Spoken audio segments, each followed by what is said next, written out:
Welcome to a new episode of Engineering Today. I would like to introduce you to a group of very talented engineers who are working to create a dual lumen catheter to treat shock patients.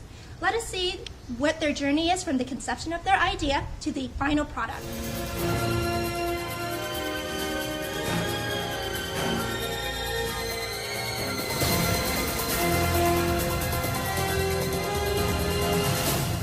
First, I want you to meet the project manager to understand the need for this device.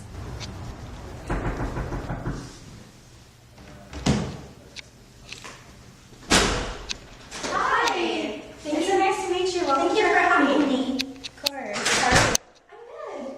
So, can you please tell me more about this lumen catheter device that you guys are using to treat shock patients? There are about 35 million people a year that come into the ER with traumatic shock.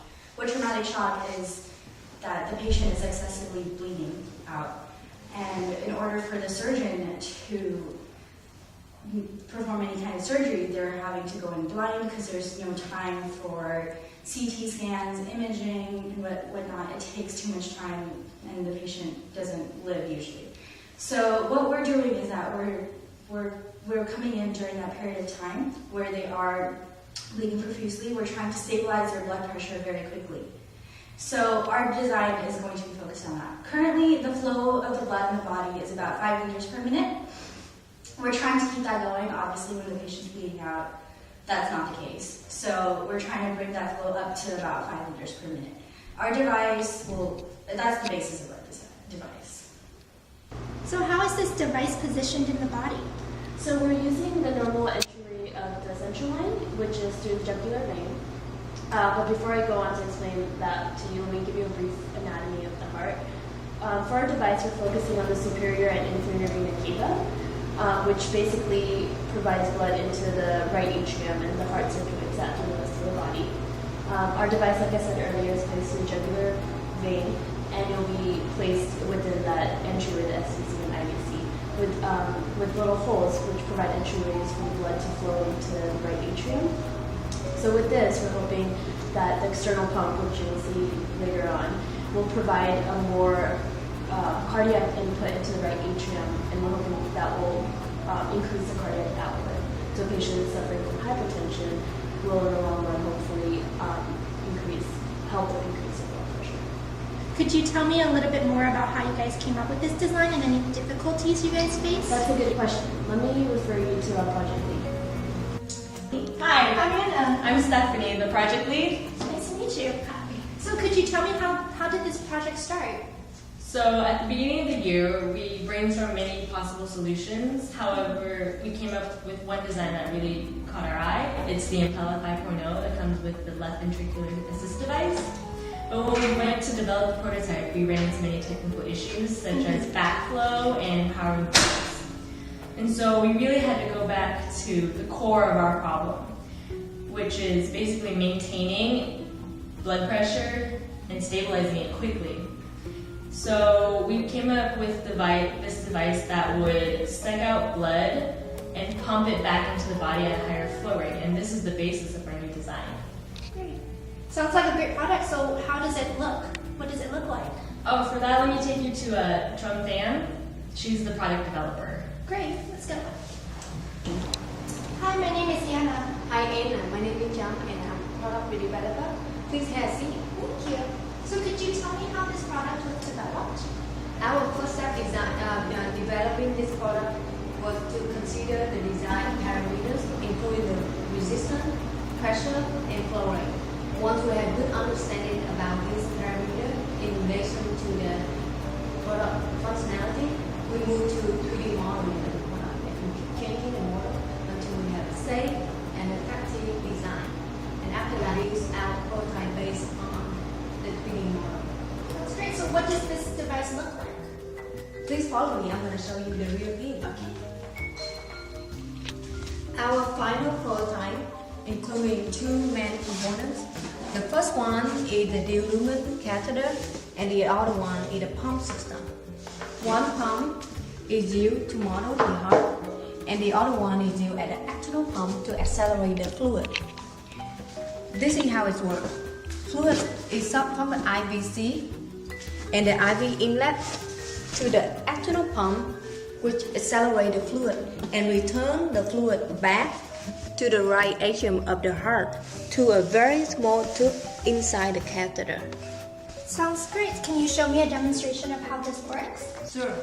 Great. So now we will actually see how this device works.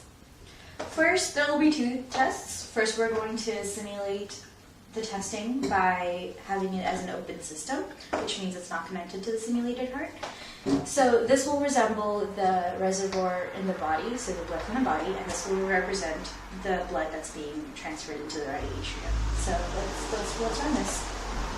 So we change our position so we can create a higher and lower pressure difference so the water can flow easily.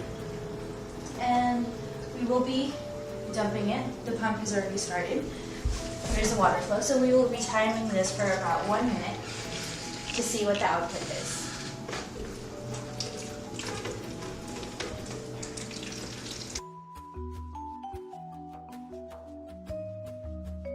You can see it's almost up to 2 liters.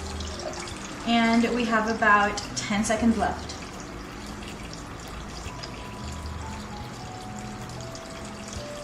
So what we're trying to show with all of this is that we're trying to reach a flow rate for about 2 liters per minute for the output.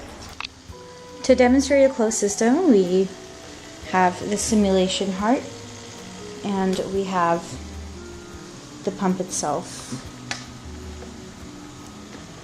So we put beads for markers to see how the flow works. We can see in about a minute, right after we turn the pumps on, how the beads are going to flow, and this will show you how the flow is going to work in the system. Let's turn it on.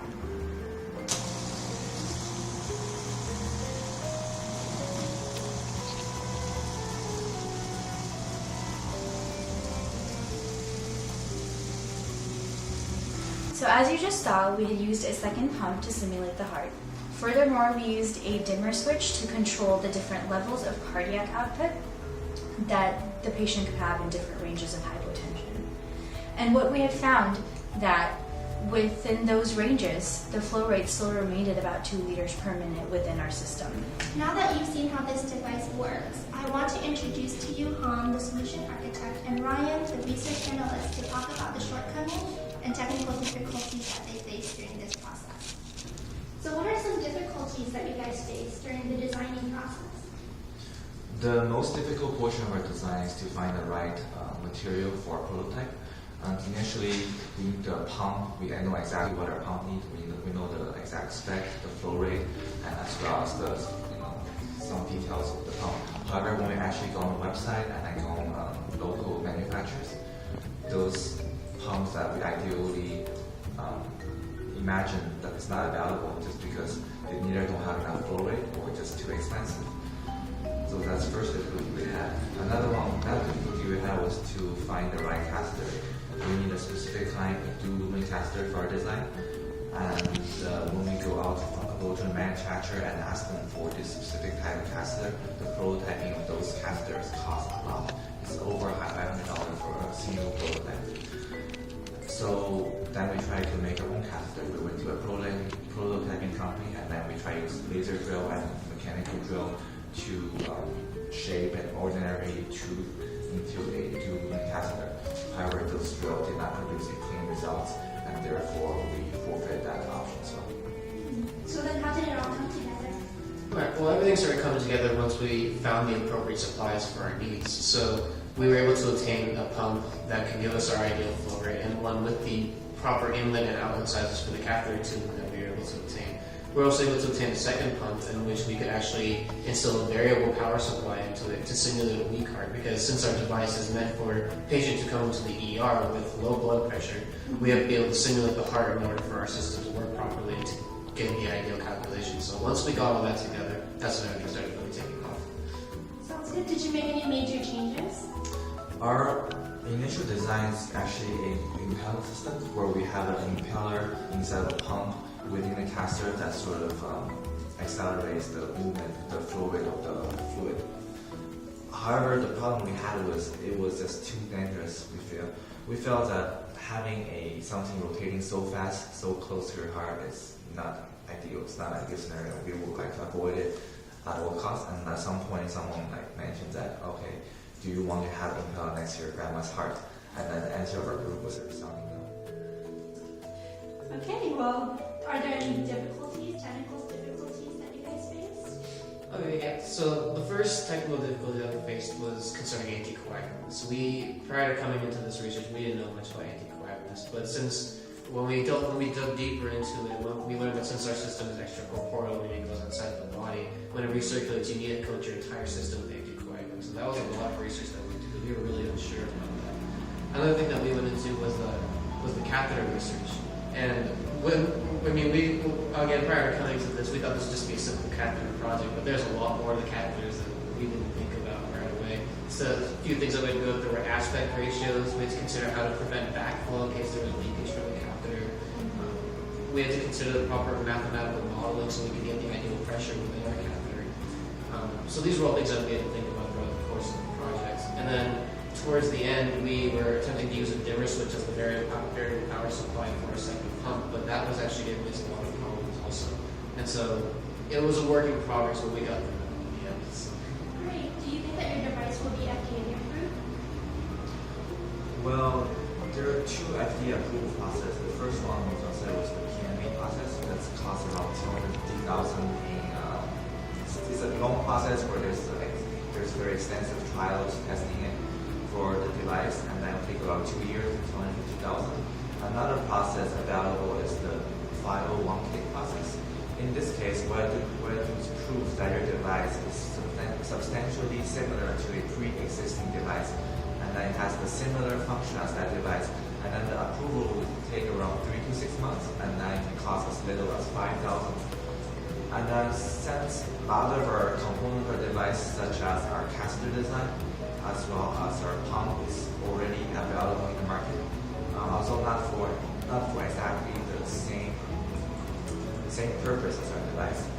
We feel that operate in a similar way so that we can file for the 501K process, and then hopefully we feel that since there's something like the catheter and the pump and everything's already out there, it should be ready. We should obtain FDA approval. Fantastic. Well, thank you for your time, and best of luck with everything you do. Thank you. So did you have a good time meeting all our engineers and our team? Yeah, I learned a lot. Thank you. So I was wondering, from the device, what are some future considerations that you have? We only had about 9 months for this project, and we spent about 6 of those in another device design. But our final design, we saw it, we had maybe less than 3 months to complete it. So for the future, right now our design has an aquarium pump. We did that for simplicity, but for future considerations, we would have a medical grade peristaltic pump, which would provide a better flow rate and just would be better for the system in general.